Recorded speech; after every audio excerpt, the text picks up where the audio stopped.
Olá, estamos em férias aqui na Rede Rio, só que não, trabalhando do mesmo jeitinho. Minha gente, fazendo o que se gosta fica mais fácil. E vamos lá de reportagem sobre o caso Henri Borel, mais precisamente falando de Monique Medeiros, mas não só. Nós vamos dar um rolê muito grande sobre várias questões relacionadas a crimes no Rio de Janeiro. Se o senhor e a senhora seguem a Rede Rio aí desde os primórdios, talvez consiga entender alguma coisa. Se o senhor está chegando agora, vai ficar um pouquinho mais complicado, então pegue a sua caderneta, veja e reveja essa reportagem quantas vezes achar necessário, fazendo suas observações. Por quê? Se o senhor segue o True Crime, especialmente aqui, da Gotham City brasileira, sem o Batman, como disse Daniel Bispo, nosso seguidor, desde os primórdios.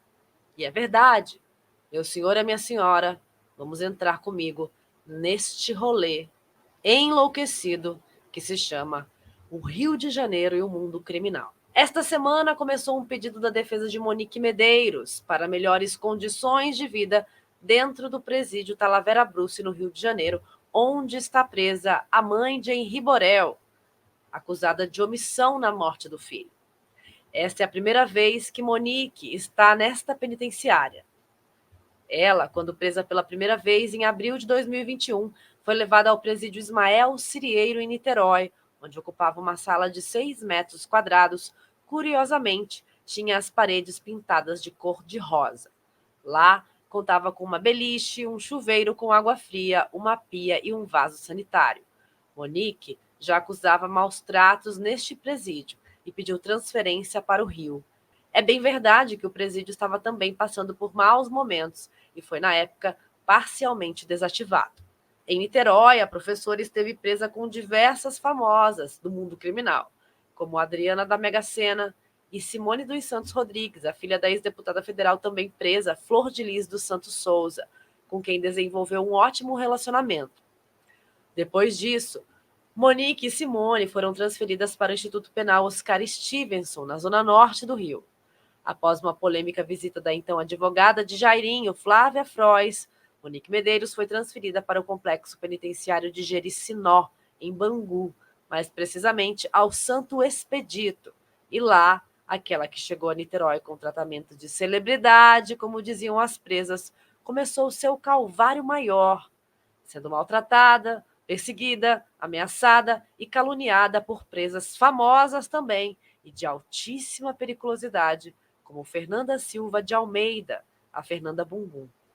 A senhora Bumbum leva este nome devido à sua atuação escusa no mundo da estética do silicone industrial, com direito a muitas vítimas. Acreditem se quiserem, ela tinha clientes e, para eliminar sua principal concorrente no mercado do silicone industrial, com a ajuda de uma amiga, Natália Alves de Souza, de 33 anos, e uma trama macabra, teria feito a amiga se aproximar de Marciele, sua concorrente, ganhado sua confiança, tornando-se sua amiga íntima e, então, facilitado o homicídio para tirar de campo sua rival. Como informou o delegado que investigava o caso, Fernanda entregou a Diego Luiz Teodoro dos Santos, de 29 anos, um de seus clientes, todas as informações necessárias sobre a rotina de Lene, R$ 10.000, a arma do crime, e disse que ele ainda poderia ficar com qualquer objeto de valor da casa de Marcilene, vulgo Lene. Após a execução de Lene, Fernanda Bumbum teria mandado matar Diego como queima de arquivo. Ela, no entanto, ainda não foi a julgamento. E mesmo presa, começou um namoro com um líder da chacina da Baixada, Carlinhos, que está preso em Bangu e foi condenado a 543 anos de prisão por 29 homicídios em um só dia. O soldado da Polícia Militar, Carlos Jorge Carvalho, foi condenado a uma pena estratosférica, em regime fechado, por participação na chacina da Baixada Fluminense. O crime foi o maior massacre já registrado no Rio de Janeiro. E a juíza do caso era a mesma do caso Henri Borel. Sim, doutora Elizabeth Machado Louro.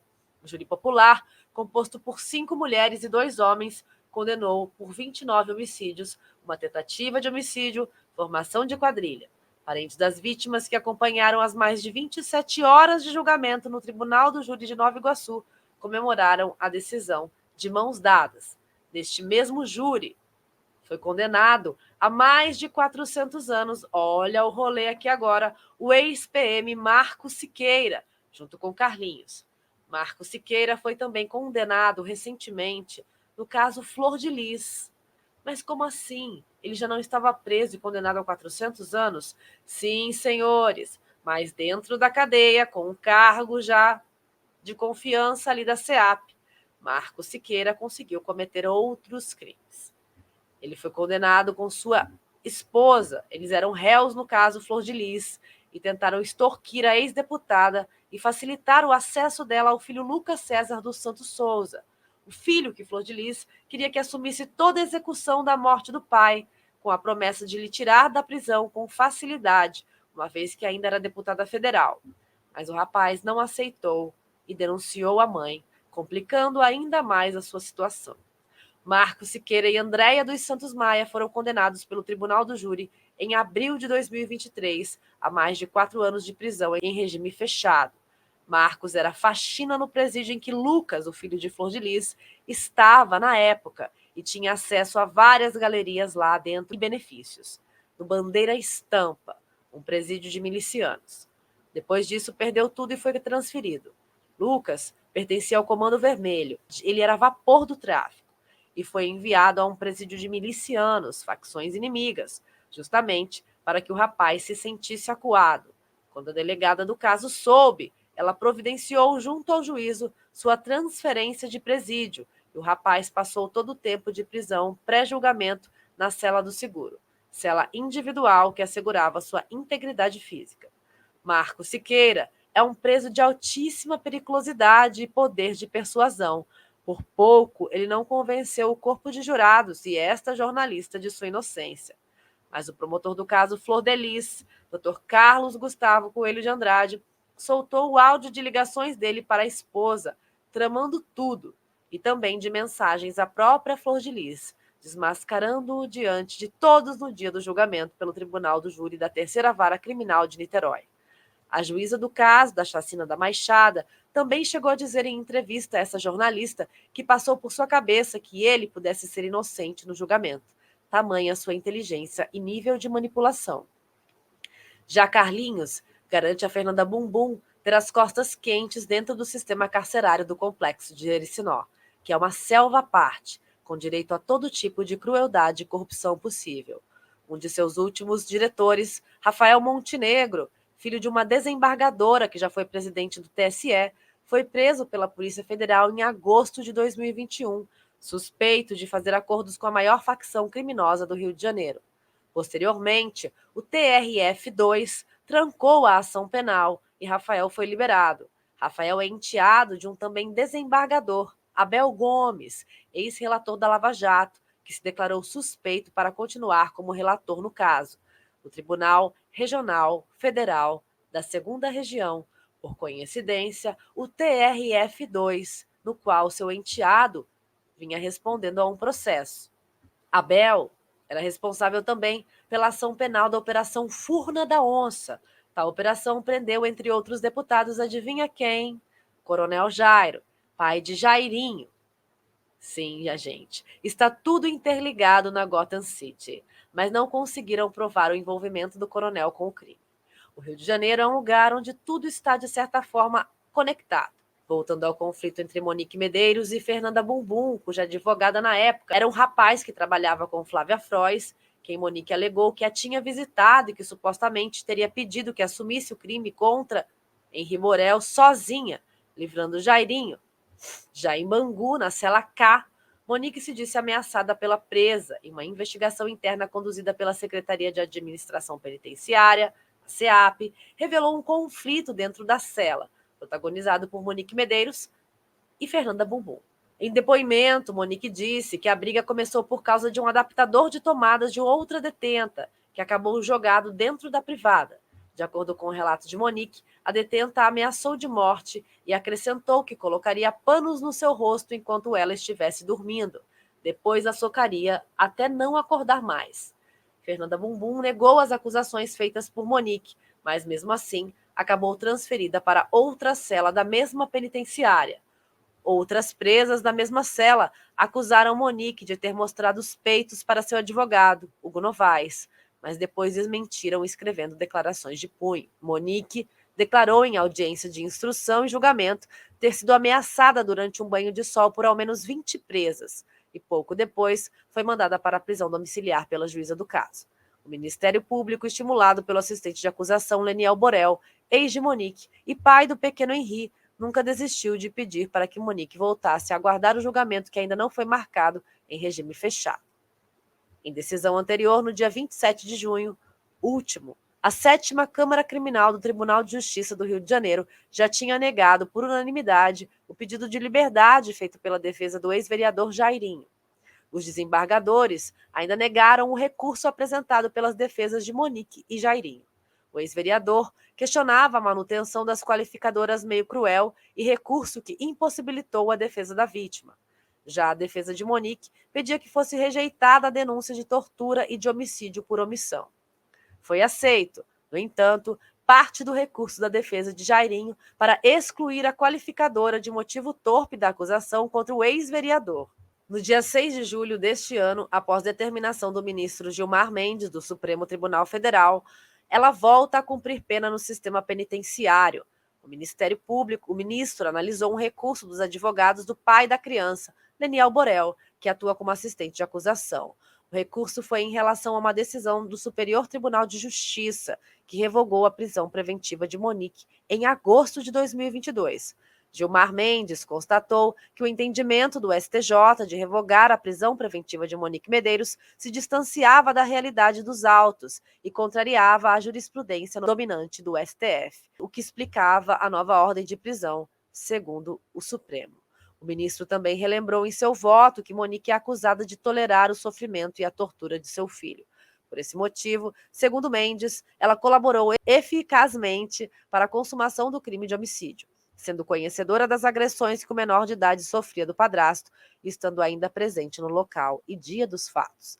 No dia 27 de julho, a Justiça do Rio de Janeiro negou o pedido de liberdade feito pela defesa de Jairinho e incluiu mais crimes no processo que ele e Monique respondem pelo assassinato de Henri. Com a decisão, foi mantida a determinação para que os dois acusados sejam julgados em júri popular. Por unanimidade, os desembargadores da 7ª Câmara Criminal do Tribunal de Justiça do Rio aceitaram, na terça-feira, 11 de outubro, recurso do Ministério Público Estadual para acusar o ex-vereador Jairo Souza Santos Júnior, também pelo crime de coação no curso do processo, e Monique Medeiros pelo crime de tortura por omissão relevante.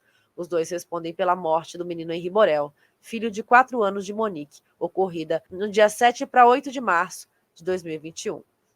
Monique, já no Talavera Bruce, em Bangu, um dos mais terríveis e insalubres presídios do Rio de Janeiro, volta a estar presa com Simone dos Santos Rodrigues, filha de Flor de Lis, e com Flor de Lis, a própria, que agora está em um novo cenário e foi condenada a 50 anos de prisão. Pela morte do marido, pastor Anderson do Carmo, são inúmeras as queixas de tortura dentro do presídio, abuso de poder, maus tratos. Patrícia Paiva Reis, acusada de internar a própria mãe à força, também esteve presa neste presídio. Patrícia foi acusada de algo um tanto contraditório, pois nas imagens de câmeras de segurança com a própria mãe nas clínicas por onde estiveram, buscando a melhor opção para a mãe de Patrícia, a própria mãe negociava na recepção com as clínicas. E apesar da presença de Patrícia grávida, a mãe não gostou da primeira clínica e ambas se dirigiram a outras para que então decidissem qual seria a melhor. Patrícia, que foi chamada de Patricinha bolsonarista por grande parte dos veículos de informação, foi solta uma semana mais ou menos após destituir seu defensor, um advogado que tem o costume, inclusive, de denunciar vítimas/clientes antes de ser denunciado por elas, tentando evitar algo, possivelmente. Prática nada incomum no meio, claro, para aqueles que não têm ética. O rapaz chega a delírios inacreditáveis para tentar proteger uma imagem e know-how que ele não tem e nem nunca teve. Apesar de notas plantadas por ele em veículos de informação pela sua assessoria de imprensa de que ele saiu do caso Patrícia, ele foi, na verdade, destituído. Eu não sei qual o problema de alguns advogados em dizer que foram destituídos. Acontece, vida que segue. O fato é que Patrícia Paiva Reis, quando esteve presa no Talavera Bruce, passou por poucas e boas. Foi queimada com cigarros, humilhada, obrigada a tomar água da privada, entre outras coisas. Vocês não têm ideia do looping que pode ser este meio aqui na Gotham e de quanta loucura existe por trás deste caso em Riborel. Até esta jornalista já foi envolvida em situações inacreditáveis dentro desse caso este ano. E pasmem, o próprio pai de Jairinho, o impiedoso, conhecido por ser impiedoso, o Coronel Jairo, também já caiu em muitos golpes. E se necessário for um dia, eu ou quem estiver aqui no meu lugar vai contar isso para vocês. No Rio de Janeiro existe uma coisa que é bem democrática, a cara de pau e a sacanagem. Dela não escapa nem eu, nem você, nem juiz e nem o Coronel Jairo. Personagens aparecem o tempo todo se você estiver aberta ao novo, vulnerável por alguma coisa, então todo cuidado é pouco. E não baixar a guarda, não abrir espaço para aventureiros e o que já foi feito que sirva de experiência do que não se fazer futuramente. Conheceu alguém do meio? Joga no Jus Brasil e pesquisa as ROs desta pessoa, por mais aparentemente idônea que ela possa parecer. Às vezes, meu amor, ela pode até ter sido presa por estelionato. Olha quantas voltas demos aqui em apenas 7 páginas de texto escritas quase que psicografadas. Tamanha rapidez e falta de tempo. E com ele, o tempo pode melhorar, trazendo ainda mais riquezas de detalhes. É um mundo muito complexo, cara Alice. Se eu trouxesse todos os percursos deste caso em Riborel, amores, vocês iriam dizer: não é possível, Fernanda. Você é louca. Voltando ao presídio, Patrícia Paiva poderia escrever um livro dos horrores que viveu lá dentro. Bonita, porte de Zona Sul, fofa. Queimaram a moça com cigarros, davam água da privada para ela beber. Um pesadelo. Outra com o mesmo perfil que foi transferida da PIEP em Belo Horizonte para o Talavera Bruce. Entretanto, com um caráter mais obscuro, é a falsa guru Cate Torres, ex-modelo, ex-namorada de mentira que ela inventou no Leonardo DiCaprio. A paraense Cate Torres estava abandonada no Estevão Pinto, estava abandonada também no Talavera Bruce, e depois de reportagens deste canal, sua irmã passou a tutelá-la. Monique está neste presídio, com ratos, baratas, goteiras. Sua defesa denunciou ontem o Brasil à Comissão Interamericana de Direitos Humanos por submeter a professora ao que chamou de tortura na unidade prisional Talavera Bruce, no complexo de Jericinó, em Bangu, zona oeste do Rio, onde está Flor de Lis, sua filha, onde está Cate Torres e onde esteve Patrícia Paiva Reis, estão tantas outras presas, em condições que não é de hoje, e não é algo novo de se dizer sobre este presídio, um dos mais insalubres de todo o estado do Rio de Janeiro. O advogado Hugo Novaes afirma que Monique vem sofrendo violações de seus direitos, pois permanece quase que integralmente dentro da cela, sem qualquer contato com o mundo externo, com exceção de seus advogados e ou familiares, e sem poder receber qualquer documentação relativa ao andamento de seu processo. Bom, em relação a contatos externos, além de seus familiares e advogados, seus advogados também não permitem que ninguém se aproxime de Monique. Então, em relação ao mundo externo, a questão começa a ser barrada pelos próprios advogados. Voltando ao tratamento inadequado oferecido às detentas neste presídio, é bem diferente do tratamento que já teve no Ismael, por exemplo, onde Monique lia compulsivamente e estudava seu processo com afinco. Tinha tranquilidade para isso, apesar de ter reclamado um pouco também lá. Segundo o documento enviado à Comissão de Direitos Humanos, o advogado afirma ainda que Monique está sendo submetida à condição desumana, uma vez que o presídio é completamente insalubre, há escassez de água potável e a presença de ratos, baratas e aranhas. A ré também estaria sendo privada de direitos básicos, como estudar, trabalhar, exercer sua religião e de conviver com pessoas que aceitem sua presença. Em nota, a Secretaria de Estado de Administração Penitenciária disse que as alegações apresentadas pela defesa de Monique não procedem, tendo sido desmentidas pela própria custodiada durante visita de representante do Ministério Público realizada à sua cela na tarde desta segunda-feira.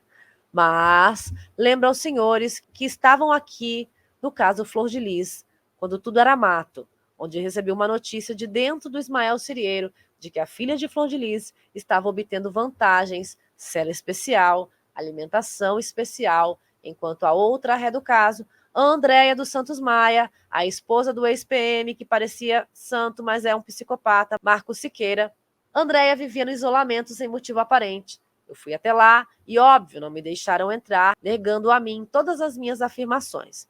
Obviamente, fiz o meu papel, fui até lá, questionei e voltei para casa. E também não me atenderam em nenhum telefone, uma batata quente que só. Mas após a reportagem desta jornalista, o advogado de Andréia, Dr. Carlos Melo, e o assistente de acusação, Dr. Ângelo Máximo, foram até o presídio verificar e constataram a veracidade das informações. Então, pediram punibilidade a Simone e explicações sobre a situação de Andréia. Então, Simone foi mandada ao isolamento e Andréia transferida para outro presídio no complexo de Jericinó. Monique foi transferida para o Talavera Bruce em setembro deste ano, 2 meses após ser mandada de volta à prisão, por determinação judicial após receber supostas ameaças. Na decisão, a juíza Elizabeth Machado Louro ordenou que a SEAP acomodasse Monique em local seguro, dado seu histórico de rejeição pelas demais detentas em toda e qualquer unidade prisional que já esteve. No despacho, ela considerou as reiteradas e sistemáticas contra sua vida, que a professora vem recebendo das demais internas. Em abril do ano passado, lembro de mensagens que eu recebi dentro do presídio Ismael Cirieiro, onde uma fonte me dizia que Monique era hostilizada por todas as demais presas. Em abril do ano passado, a magistrada havia soltado Monique justamente devido às notícias de ameaças e perturbação de seu sossego dentro do ambiente carcerário. Ainda que essas denúncias não tenham sido comprovadas, ganharam o fórum das discussões públicas na imprensa e nas mídias sociais, recrudescendo ainda mais as campanhas de ódio contra ela dirigidas, pontuou a juíza na ocasião. Em contrapartida, um episódio secundário, se comparado às ameaças de morte e de agressões dentro do cárcere e de cunho claramente sexista, mereceu atenção redobrada das autoridades custodiantes, ameaçando inclusive a avaliação do comportamento da ré Monique para fins de progressão de regime de quem ainda sequer foi condenado, escreveu a magistrada. Em julho deste ano, no entanto, o ministro Gilmar Mendes determinou o retorno de Monique à cadeia. O magistrado deferiu um recurso do engenheiro Leniel Borel de Almeida, pai de Henri e assistente de acusação no processo. No recurso, o subprocurador-geral da República, Juliano Carvalho, alegou que a legislação e normas administrativas penitenciárias contam com mecanismos para proteger presos ameaçados por outros detentos, não sendo a primeira alternativa a da soltura. Não se sabe por qual motivo Monique negou estar nessas condições, descritas por seu advogado, mas parece óbvio o porquê, afinal, ela vive lá dentro. Além disso, não é a primeira e não será a última a viver um inferno no Talavera Bruce. E você, acredita que uma ré ou condenada, além de viver em um presídio, pagar sua pena se condenada, com inúmeras presas dentro de uma cela, com uma privada e um chuveiro e com direito a comida estragada e um banho de sol por dia, precisa por anos, 360 dias por ano, também viver com ratos, baratas e aranhas, sem água potável e sendo maltratada? Ah, claro, muitos vão dizer porque ela não pensou nisso antes de fazer o que alegam que ela fez, foi omissa. E eu lhes pergunto, se um dia você for presa por ter atropelado alguém sem querer, por engano, você mereceria viver em um local assim durante este período? Poderia me estender bastante aqui neste trecho, mas tem coisas que não vão dar em lugar algum. Eu sou um pouco pessimista. Quando se está fechado dentro da caixa da desumanidade sem ter a menor vontade de sair, as sombras dentro da caverna passam a ser a realidade de muitos. E para estes, toda a punibilidade é pouco. Pelo contrário, se puder açoitar também o preso, espancar, por que não? Para aqueles que a condenação a anos de reclusão não são suficientes. E confundem a ineficácia das leis, que é o que precisa ser mudado, com a culpa do réu, como se ele fosse responsável pela confecção do Código Penal deste país. Ele não é. E quem deve se preocupar com isso é o cidadão. Essa matéria é para pegar um caderninho, anotar, ver e rever, porque tem muita coisa explicada aqui que pode fazer as coisas se encaixarem mais para frente ou lá atrás, para quem acompanha o caso, ou os casos, o Rio de Janeiro, whatever. Parece confuso, parece complicado, parece não linear esse texto, mas ele é. Ele é bem explicativo, cronológico, detalhado. E se você seguir os casos Flor de Lis, Cate Torres, entre outros, lógico, Henri Borel, sem dúvida, conseguiu captar, ao menos um pouco, da atmosfera da hipocrisia que coordena o mundo criminal no Rio de Janeiro.